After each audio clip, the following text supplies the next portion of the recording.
What's good YouTube? This is your boy Rick from Tech with Rick. Let's get techie guys. So you guys have seen the video, Laptop Buying Guide 2015. What are the best laptops to buy 2015? Don't worry, just chill back, relax, I'm gonna help you out and enjoy the video.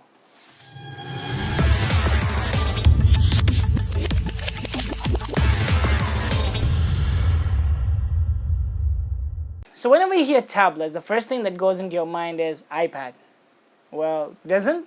That's the first thing that goes into my head. But anyways, iPad is definitely a classic. It never goes wrong with iPad. iPad Air 2 is one thing which I really recommend, which is the latest which has come out until now. Hopefully we're going to see iPad Air 3 which in September 9th in the Apple's event. Apple Air 2 is very good. I mean, you cannot go wrong with it. Starting from the hardware and the external look, it has a very good metallic finish. Makes you feel that you're holding a premium piece of tech.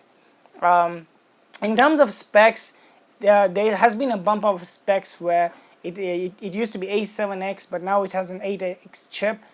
Still has a 2GB RAM, which is really great specs. The camera has been bumped up to 8 megapixel. Apple, in terms of all in all, like Apple has been a classic brand for an iPad. An iPad, you can never go wrong with it.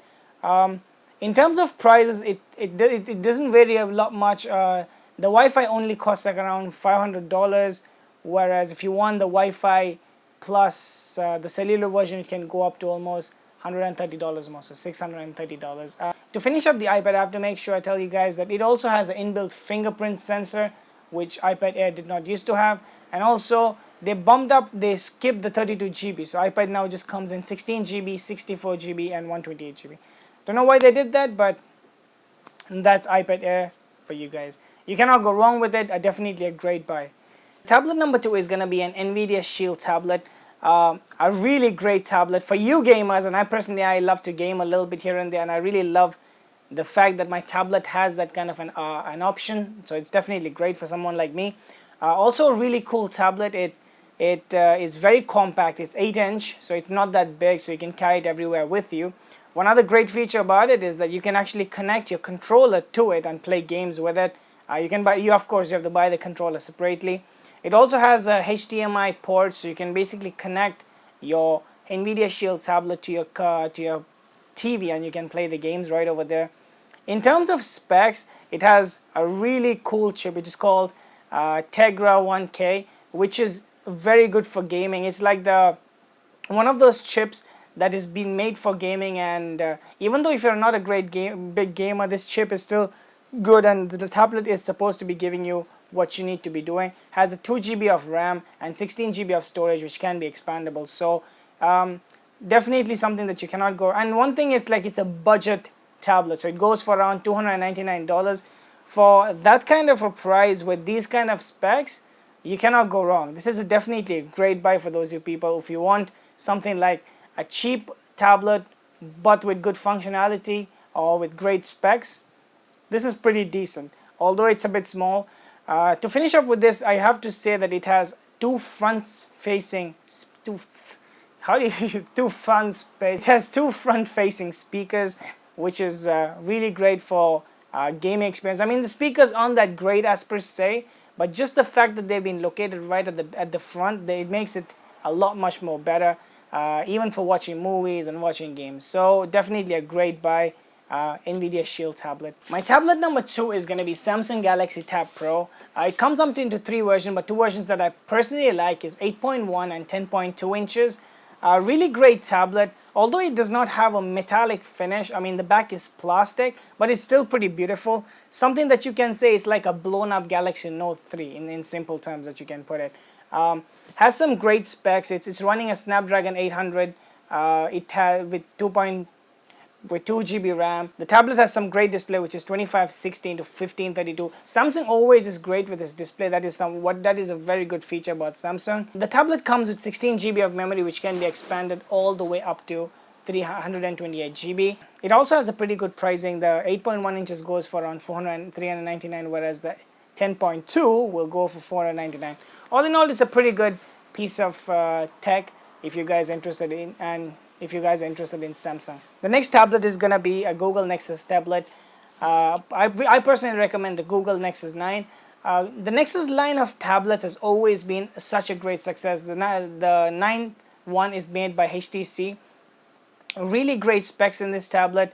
It's 9 inches, of course. It runs 5.0 stock Android, so the fact that it's Google's, anytime there's a new update, this will be updated first, which is a really great feature.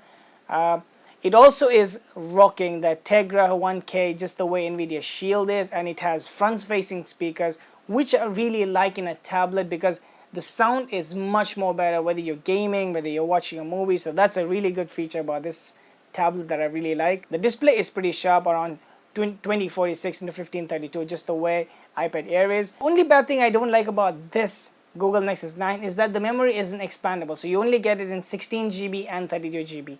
So I don't know what Nexus did right over there, but seems like they're charging more for memory, just the way Apple does. So depends on you whether you like it. All in all, it's still a beautiful piece of tech. In terms of a price point, the 16 GB is going for around $335, and say 32 GB is going for around $427 approximately, as far as I think. Still a good piece of tablet. This did not come exactly on 2015, but it's still pretty good and did make my list. So that was tablet number 4. Tablet number 5 is Microsoft Surface Pro 3. Now Microsoft has been doing great, and the Surface Pro 3 has become so much more better. One thing is, this is a very big tablet. It's 12 inches and it's called the Notebook Killer. Why is it? Because you can attach a keyboard to it and use it just the way like a laptop. In terms of specs, it has some mad specs. For example, it comes in two types of specs, where one is an Intel Core i5 and Intel Core i7, and both of them have 8 GB of RAM, and the memory can go up to all the way from 64 GB all the way to 256 GB. So it's not fair to call it just a tablet, but it's more like a tablet which can be converted into the laptop. Microsoft Surface Pro is a little bit highly priced. It can go all the way from $450 to $1,299. Of course, when you go to a high, you will get the Intel Core i7 with 256 GB of RAM, of memory, 8 GB of RAM. And for the cheaper option, you can go for like around a Core i5 with a 4 GB of RAM and 64 GB of memory. All in all, even though the lower price is still a pretty good investment if you're interested in getting a laptop plus a tablet together. All in all, it's still a very good piece of tablet, and definitely one which made my list in 2015. This is one more tablet that I definitely recommend if you're interested in buying, a definite go-go. So there you have it, guys. That was some of the tablets that I really liked, which really hit my list in 2015's best tablet buying guide. Comment in the comment section below. Tell me, which tablets do you like, or is there any tablet that did not make my list? If you did like the video, make sure you hit the like button, make sure you hit the subscribe button, and share the video with some of your friends if you're interested in buying any tablet. Until then, this is your boy Rick signing off. Make sure you be techie. Peace.